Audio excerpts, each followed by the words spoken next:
Haemoglobin கம்மியாக இருக்குது, அனிமியானால கஷ்டப்படுறீங்களா, சரி பண்ணிக்கலாம், கவலைப்படாதீங்க. என்னென்னலாம் வந்துட்டு உணவுகள் எடுத்துக்கணும், என்னென்ன உணவுகள் எடுத்துக்கூடாது வாங்க பார்க்கலாம்.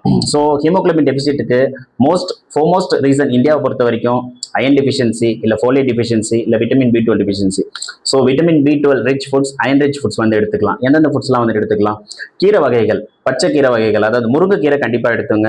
எள்ளு, செசமின் சீட்ஸ் எடுத்துங்க. செசமின் சீட்ஸ், ஃபிளாக் சீட்ஸ், அதாவது ஆலி விதை, பம்கின் சீட்ஸ், இதெல்லாம் வந்துட்டு 100 கிராம் ஆஃப் அந்த சீட்ஸ்லேயே வந்துட்டு 8 to 15 மில்லிகிராம் ஆஃப் அயன் வரைக்கும் வந்துட்டு இருக்கு. மார்னிங் ஈவினிங் வந்துட்டு 1 டேபிள் ஸ்பூன் வந்துட்டு ரைஸ்ல வந்துட்டு மிக்ஸ் பண்ணி கூட வந்துட்டு அதை சாப்பிடலாம்.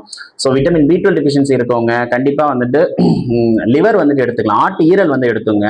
ஸோ கண்டிப்பாக அதில் ரொம்ப அதிகமான விட்டமின் B12 இருக்கு, அதனால அனிமியா வருது அப்படின்னா அது வந்துட்டு ரெக்டிஃபை ஆகும்.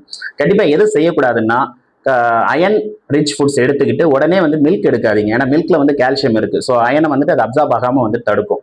So vitamin C enrich foods, Goa அதாவது கொய்யாப்பழம் எடுத்துங்க, லெமன், ஆரஞ்சு இதெல்லாம் வந்துட்டு அதிகமாக எடுத்துக்கலாம். ஸோ இதை மீறி வந்துட்டு தெலாசிமியா, சிக்கிள் செல் அனிமியா, இல்லை கிரானிக் டிசீஸ்னால வந்துட்டு கிட்னி டிசீஸ்னால ஏதாவது இருக்கு, சிக்கிள் செல் அனிமியா வேற ஏதாவது தொந்தரவுனால வந்துட்டு இருக்கு, இல்லை வந்துட்டு ரொம்ப அதிகமாக பீரியட்ஸ்ல வந்துட்டு ரொம்ப பிளட் ஃப்ளோ ரொம்ப அதிகமாக போகுது, இந்த மாதிரி ஏதாவது தொந்தரவு இருந்துச்சுன்னா nearby MD general medicine doctor அணுகுங்க. கண்டிப்பாக அதுக்கான வந்துட்டு ரெமெடி வந்துட்டு அவங்க வந்துட்டு கொடுப்பாங்க. ஸோ சிம்பிளா இந்த மாதிரி அயன் டெஃபிஷியன்சினால வரக்கூடிய அனிமியாவை ரெக்டிஃபை பண்ணிக்கலாம்.